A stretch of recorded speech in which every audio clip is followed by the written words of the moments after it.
Hari ini kita akan sama-sama belajar tentang satu tokoh yang mana tokoh ini saya percaya dan yakin familiar untuk setiap daripada kita. Kita yang dulu berangkat dari kecil sudah menjadi orang percaya, maka kisah-kisah ini adalah kisah yang selalu didengungkan di ruang-ruang sekolah minggu.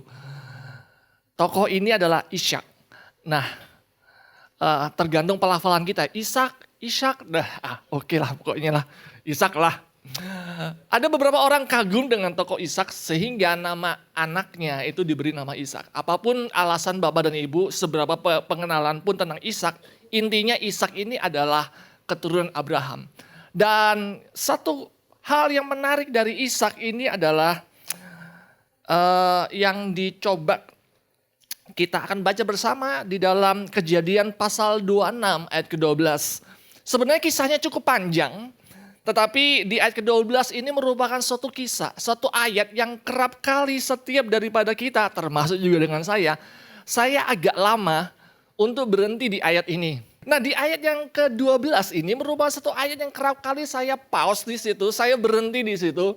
Dan saya kerap kali itu mendengungkan ayat ini dalam relung hati saya. Dalam perjalanan dinamika iman saya yang ya naik turun seperti itu. Ayat ini menjadi ayat favorit. Oke, kita baca bersama-sama ya. Kejadian pasal 26 ayat ke-12. 2, 3.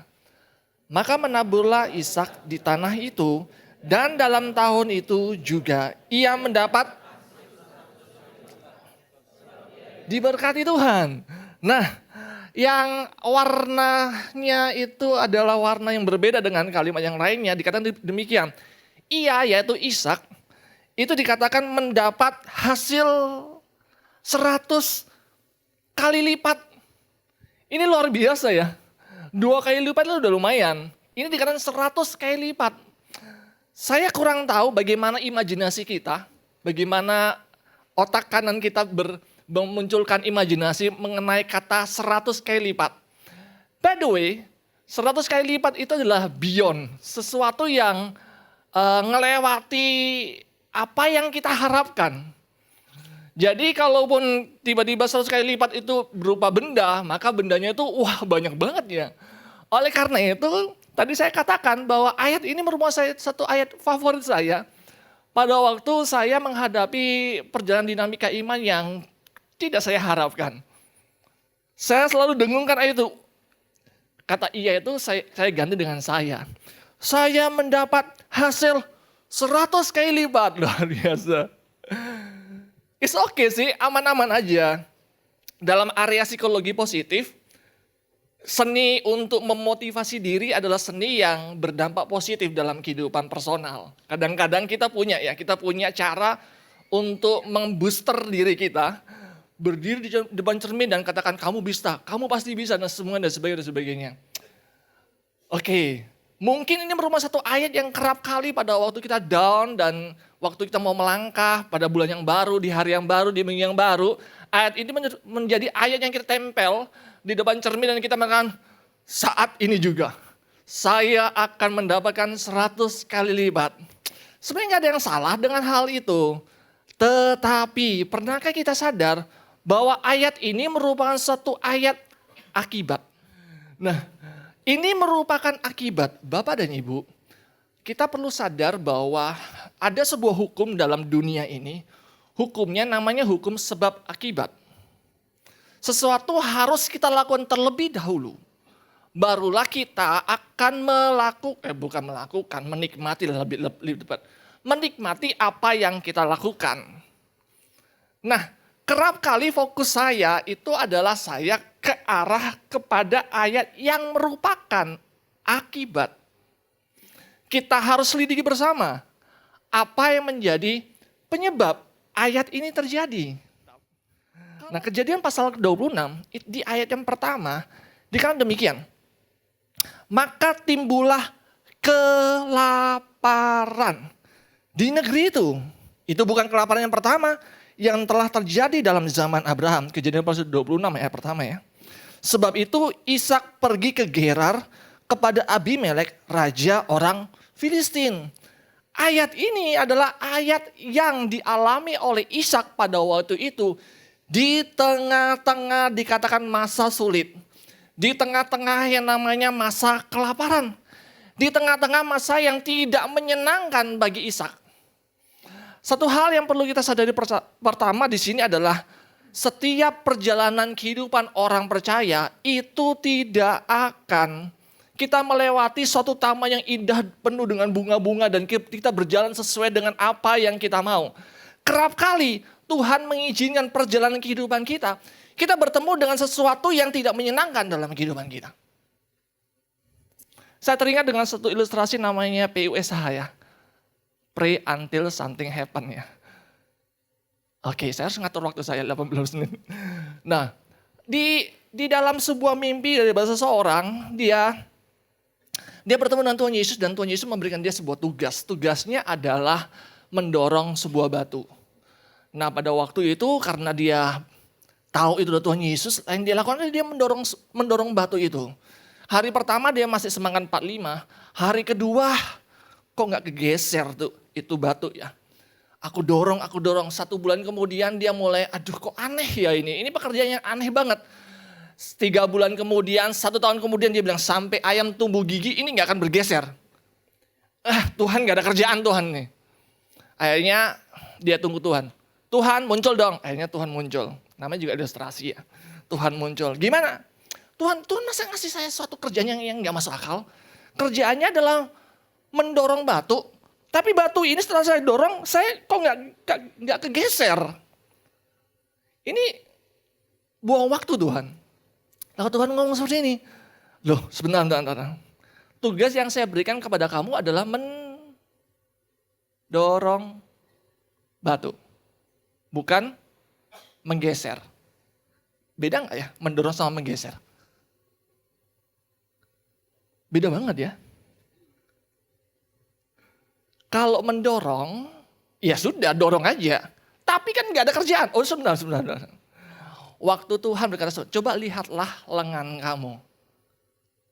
Ada sebuah perbedaan enggak selama kamu 1 tahun kamu dorong batu itu? Ternyata kalau dilihat dari angle tertentu itu bukan hanya mendorong. Tapi seperti usaha untuk push up. Dan otot-otot tangannya dia, itu ada sebuah perubahan sebelum dia mendorong. Jadi dia salah untuk menangkap sesuatu apa yang Tuhan mau dalam kehidupannya. Dalam kehidupan kita, kerap kali Tuhan meminta sesuatu dalam kehidupan kita. Tetapi kita berasumsi terlalu jauh kepada apa yang Tuhan mau. Sehingga yang terjadi adalah kita salah mengerti untuk masuk Tuhan dalam kehidupan kita.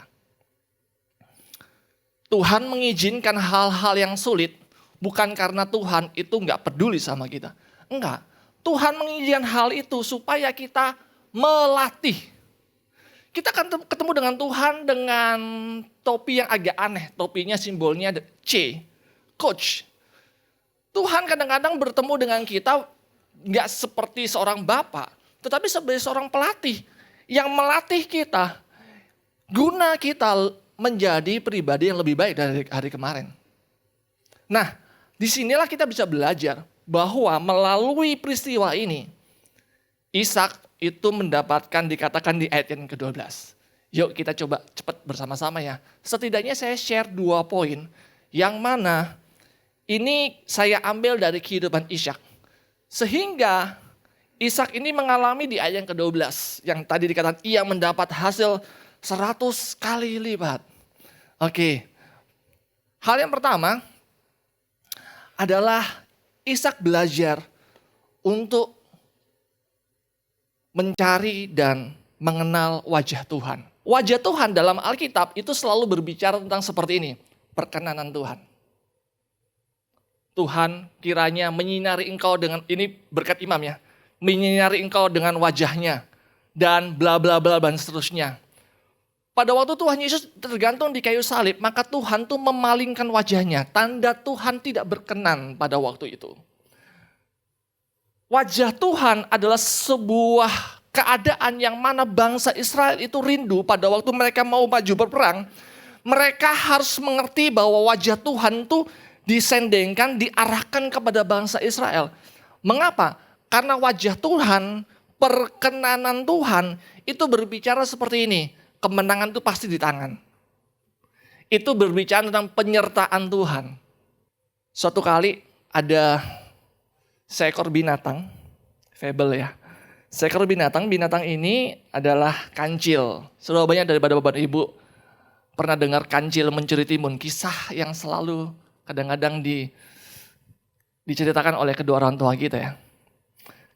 Suatu kali kancil sedang asik mencuri timun. Dan tiba-tiba di belakangnya ada seekor singa. Dan dia mengatakan, hari ini aku akan makan makanan yang menyenangkan, enak banget. Kancil berkata, makanan apa memang? Oh, daging kancil. Emang ada? Ya kamu. Saya. Jangan makan saya dulu dong. Kenapa? Belum tahu siapa saya. Emang kamu siapa? Aku adalah teman si raja hutan. Singa garuk-garuk kepala. Oh ya? Kalau kamu makan aku, selesai kamu urusannya. Mengapa? Karena aku teman si raja hutan. Si singa pun tertawa. Buktikan kalau kamu raja hutan. Teman raja hutan. Oh simple.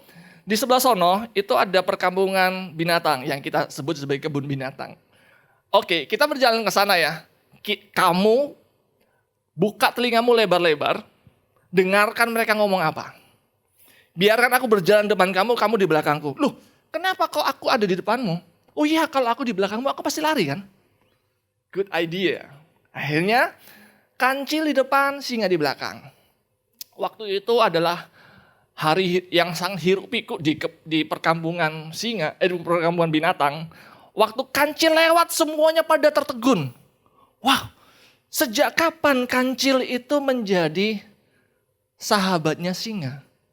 Singa kamu dengar? Dia ngomong apa? Gajah pun, wih kancil kamu hebat. Kamu sekarang temennya si raja hutan. Singa kamu dengar? Lalu singa mundur pelan-pelan. Jangan makan saya. Kalau kamu makan saya, kamu berurusan dengan si raja hutan. Yang kebangetan yang mana nih ya? Singanya nggak tahu diri atau gimana ya? Tetapi dari cerita itu kita bisa lihat bahwa yang ditakuti oleh semua binatang itu bukan si kancilnya. Yang ditakuti oleh binatang itu adalah singa, si raja hutan yang sedang menyertainya. Oleh karena itu, bagi bangsa Israel, musuh seberat apapun, sebesar apapun di depan mereka, apabila Tuhan menyertai mereka, maka dikatakan seperti ini, Tuhan yang berperang ganti mereka. Musa dalam doanya di kitab dalam doa-doanya di kitab Mazmur juga. Bapak dan Ibu, Musa ini kurang apa sih? Musa ini dididik dalam namanya sebuah negeri, sebuah kerajaan yang nomor 1 di dunia. Musa ini pangeran. Sebagai seorang pangeran tentunya guru-gurunya the best. Sebagai seorang pangeran tentunya pelajarannya bukan hanya matematika aja, tapi strategi dalam memimpin satu negara. Tetapi bagi Musa, pengetahuan seperti itu pada waktu dia berjalan, dia tidak memilih untuk mempercayakan perjalanan kehidupan dia kepada pengetahuannya. Dia tidak mempercayakan kehidupan dia kepada pengalamannya. Dia tidak mempercayakan kehidupan dia kepada teori-teori itu. Tidak, tetapi dia mempercayakan kehidupannya kepada seperti ini. Apakah hari ini Tuhan itu menyertai saya atau tidak? Itu Musa. Pada waktu kelaparan di tanah itu, Ishak mengambil keputusan untuk dia mau coba melangkah keluar menuju satu negeri yang dikatakan itu Mesir. Tetapi di ayat kedua, ayat ketiga, ayat keempat dan seterusnya, Tuhan ngomong seperti ini, pernah terjadi seperti itu. Bapak kamu Abraham juga mengalami hal demikian. Tetapi firman Tuhan mengatakan seperti itu, tetapi tinggallah di situ. Tinggallah di sana. Kita sebagai manusia, kecenderungan kita pada waktu kita bertemu dengan kesulitan, maka kita pasti lari dari kesulitan, benar? Kalau kita nggak lari, minimal kita menghindari lah. Udah tahu di sana kelaparan, ya sudahlah. Tidak ada yang bisa kita lakukan. Semua orang hebat itu sudah melakukan sesuatu di situ dan gak berhasil. Jangan pergi ke Bali lah. Mengapa? Karena di Bali itu seperti ini, prediksinya seperti ini, jangan pergi ke Bali lah. Tinggalkan kotamu, pergilah ke suatu tempat tertentu. Mungkin kita mendengar advice demikian dalam kehidupan kita. Itu yang dialami oleh Ishak. Saya pada waktu saya ada di titiknya Ishak, maka hal yang wajar bagi saya adalah saya melihat negeri mana yang akan menguntungkan bagi saya. Negeri mana yang saya akan berpikir saya akan berusaha atau bekerja di sana pasti akan menghasilkan sesuatu yang luar biasa. Sesuai dengan kemampuan saya. Mesir jawabannya. Tetapi sekali lagi, Ishak itu mengabaikan semuanya dan dia mencari wajah Tuhan. Mungkin ini satu kata klise bagi Bapak dan Ibu. Mencari wajah Tuhan. Dari awal saya sudah presentasikan bahwa seperti ini. Tuhan itu bukan teori. Tuhan itu pribadi. Musa tahu bahwa dia boleh punya pengetahuan banyak tentang ilmu berperang. Dia punya pengetahuan banyak tentang strategi. Dia punya pengetahuan banyak untuk mengatur pasukan. Dia punya semuanya. Tetapi dia tahu yang terpenting bukan strategi. Yang terpenting bukan pengalaman. Yang terpenting adalah pribadi Tuhan menyertai dia atau tidak. Masa sulit tidak akan bisa dimenangkan dengan pengetahuan. Covid sudah membuktikan. Masa sulit gak bisa dimenangkan dengan namanya koneksi. Covid sudah membuktikan. Musa sadar itu. Oleh karena itu dia mengatakan, bila engkau tak besertaku, aku tak mau Dia gak mau melangkah, gak mau. Musa jalan deh, enggak. Jalan Musa, enggak. Ke kiri lebih baik, enggak. Kenapa? Karena aku butuh Tuhan. Musa, kamu tuh hebat Musa. Gunakan pengetahuanmu dong, gunakan pengalamanmu dong, gunakan koneksimu dong. Gunakan semua yang kamu pelajari, 40 tahun Musa belajar. Tapi dia bilang, enggak.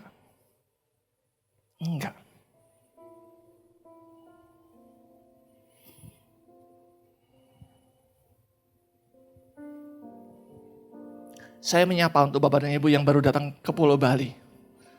Mungkin kau meninggalkan kotamu dengan suatu keadaan yang mungkin sama seperti keadaan yang dialami oleh Ishak. Kelaparan. Nggak ada sesuatu hal yang saya bisa lakukan di kota saya. Makanya saya mencoba untuk peruntungan saya di kota ini. Mungkin kau mengikuti suara hatimu. Mungkin kau mengikuti suara temanmu. Tapi malam hari ini saya mau bilang, yang kau butuhkan bukan suara hati dan suara temanmu. Yang kau butuhkan adalah suara Tuhan. Mungkin di pulau ini kau mengadakan, di sana ada tante saya. Di sana itu ada om saya. Di sana itu ada kakak saya. Di sana ada sepupu saya. Come on. Mereka terbatas. Mereka bisa mengecewakan engkau. Kemampuan mereka terbatas. Mungkin kau hari ini datang tempat ini. Duduk di sini dan kau kecewa dengan mereka. Engkau kecewa dengan strategimu yang gak berhasil di kota ini. Jangan kecewa dulu. Itu tangan Tuhan menjamah engkau, menuntun engkau tempat ini. Supaya engkau tahu yang kau butuhkan adalah Tuhan. Mencari wajah Tuhan.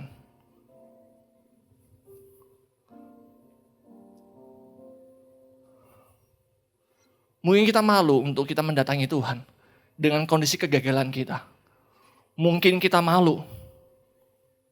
Dengan ketidaklayakan kita. Ishak waktu masuk di kota itu, dia tidak menjadi dirinya sendiri. Dia bilang ini, nanti kalau ini dengan istrinya nih. Nanti kalau ada orang tanya sama kamu itu adikku aja ya. Dia itu memakai sebuah identitas seperti dia melangkah dengan namanya sebuah ketidakbenaran. Tetapi dia mau mencari wajah Tuhan. Gak peduli apapun yang telah engkau lakukan di masa lalumu. Tapi pada waktu engkau datang ke wajahnya, mencari wajahnya, datang ke hadiratnya, maka engkau akan rasakan perkenanan Tuhan ada dalam kehidupanmu. Sehingga pada waktu Musa itu berhadapan dengan bangsa Mesir yang hebat luar biasa, tangan Tuhan teracung dan melawan bangsa Mesir. Permasalahan apapun yang sedang kau hadapi, Mungkin itu merupakan satu akumulasi dari kesalahan demi kesalahan yang telah engkau lakukan di masa-masa yang lalu. Dan engkau mengatakan, apakah Tuhan masih mau berkenan pada aku? Apabila hari ini engkau datang kepadanya, datang pada salibnya, meminta pengampunan dosa, maka wajahnya dihadapkan kepadamu. Pada waktu wajahnya dihadapkan kepadamu, sorga kekuatannya itu ditujukan kepada engkau. Ini adalah waktunya. Malam ini adalah waktunya. Untuk kita bersama-sama mencari wajah Tuhan. Firman Tuhan mengatakan carilah wajahnya selagi dia dapat ditemui. Sebuah anugerah setiap daripada kita. Kalaupun hari ini kita mendengar berita ini. Carilah wajah Tuhan. Salib tersedia bagi kita. Hal yang pertama adalah Ishak itu mencari wajah Tuhan.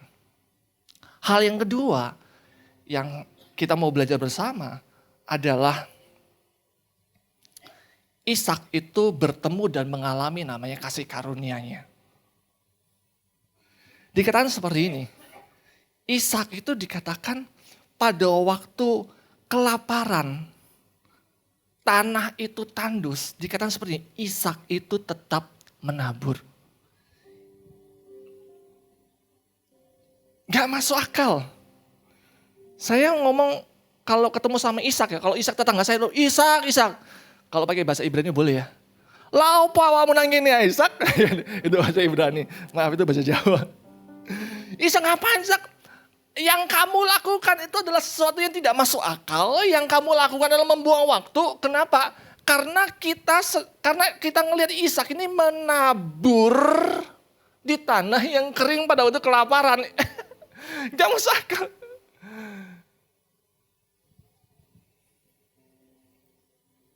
Di masa sulit kok kita disuruh nabur?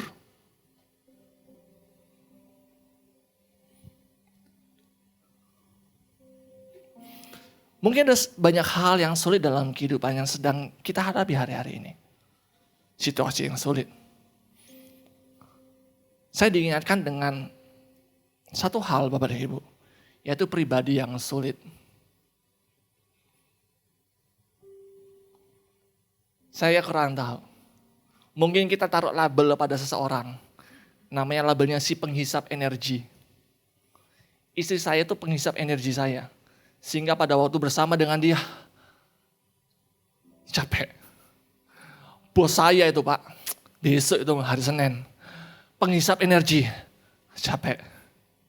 Rekan sekerja saya, rekan sepelayan saya, si penghisap energi, capek. Kita mungkin sudah punya namanya sebuah catatan sendiri bahwa seperti ini. Suami saya itu orang yang sulit Pak. Sulit berubah. Istri saya orang yang sulit berubah. Adik saya mungkin. Kakak saya mungkin. Kita punya label kepada mereka semuanya dan kita sama-sama tulis kata SULIT, sulit. Sulit untuk berubah.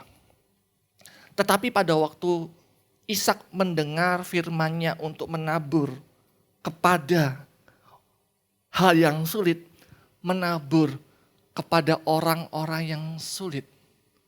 Kita tetap menabur firman, kita tetap menabur perhatian, kita tetap menabur kebaikan kepada orang-orang yang sulit. Suami kita mungkin sulit sekali berubah, tetapi hari ini kita mendengar firman-Nya. Untuk kita tetap menabur. Suatu kali ada seorang bernama Markus. Dan orang mengatakan bahwa Markus ini akan sulit untuk dia boleh mengalami sesuatu yang lebih lagi dalam kehidupannya. Mengapa? Karena suatu kali, ini kisah dicatat dalam Kisah Para Rasul pasal 14 dan 15. Suatu kali Markus bersama dengan satu tokoh besar dalam sejarah namanya Paulus. Mereka sedang pelayanan, tiba-tiba Markus bilang ini, Om, ya boleh gak aku pulang Om? Kok kamu pulang Markus? Iya Om, aku pingin pulang aja, aku kangen sama keluarga di rumah. Ya ilah Markus. Paulus bilang ini, mulai sekarang ya, jangan ajak Markus lagi dalam pelayanan. Gak demen deh dengan anak kayak ginian nih. Kita lagi KKR, Markus pemain keyboard gitu ya. Tiba-tiba ngilang. Waduh, blacklist, Markus blacklist. Semenjak itu Bapak dan Ibu, coba selidiki Markus, Kisah Para Rasul 16 sampai ke belakang 18. Gak ada nama Markus, gak ada. Nggak ada. Suatu kali, waktu Paulus itu ada di sebuah penjara. Dan Paulus mengatakan sebenarnya, tolong bawa kemari namanya Markus. Karena pelayanan dia penting bagi aku. Saya bilang, apa yang menyebabkan dia seperti ini ya? Ternyata ada pelayanan satu orang yang bernama Barnabas. Arti kata Barnabas itu adalah anak penghiburan. Dia yang menghibur orang-orang yang pada waktu itu mereka ditinggalkan. Mereka sedang dikategorikan sulit untuk dia bisa berubah. Sulit untuk kehidupan dia bisa lebih naik lagi, sulit. Tetapi Barnabas tetap mendampingi Markus. Sampai Markus itu menulis satu kitab, Injil yang kedua, Injil Markus. Bahkan Markus itu merupakan murid daripada Petrus. Luar biasa. Bukan hanya Markus loh Bapak dan Ibu. Yang didampingi oleh Barnabas adalah Paulus. Siapa yang kenal dengan Paulus? Separuh daripada perjanjian baru ditulis oleh Paulus. Tetapi pada waktu Paulus itu ditolak. Jangan dah. Pertobatan Paulus mungkin palsu. Gak mungkin dia berubah. Gak bisa dia berubah. Tetapi disitulah Barnabas mendampingi Paulus. Si anak penghiburan ini mendampingi Paulus. Sampai akhirnya Paulus itu diterima kembali dalam kumpulan para murid. Penghiburan dalam Yohanes pasal 14 adalah Parakletos. Roh Kudus yang diberikan kepada kita. Yesus berkata demikian. Lebih baik aku pergi supaya penghibur itu turun dan tinggal di dalam setiap kehidupan kita. Mungkin orang lain mencap diri kita, dikasih label ya. Orang yang sulit untuk berubah. Mungkin orang lain mencap kita demikian. Atau kita sendiri yang kita tulis di dada kita. Saya sulit untuk berubah. Siapapun sudah bicara sama saya, sulit untuk berubah. Tetapi malam hari ini izinkan Roh Kudus untuk bekerja di dalam hatimu. Sebagaimana anak penghiburan itu. Barnabas mendampingi Paulus yang dikatakan sulit sekali. Sebagaimana Barnabas mendampingi Markus yang dikatakan masa depanmu hancur selesai, gak bisa, kamu di blacklist oleh sang rasul, gak bisa pelayanan. Tetapi anak penghiburan itu mendampingi daripada Markus. Akhirnya masa depan Markus itu berubah. Engkau mungkin memprediksi masa depanmu gak akan bisa kemana-mana. Mengapa? Karena engkau mengkategorikan dirimu sulit. Orang lain, ibumu, orang tuamu, pamanmu, kerabatmu, teman terbaikmu mungkin mengatakan sulit sekali. Kamu gak akan mungkin bisa bergerak, gak mungkin. Kamu masuk dalam fase sulit. Tetapi kalau engkau mendengar firman-Nya hari ini, Roh Kudus diberikan kepada engkau supaya setiap daripada kita mengalami seperti ini Bapak Ibu. Kasih karunia-Nya. Kasih karunia itu yang mengubah Paulus menjadi pribadi yang luar biasa. Kasih karunia itu yang merubah Markus menjadi orang yang luar biasa. Dan kasih karunia itu ya juga yang akan bekerja di dalam dan melalui kehidupan kita.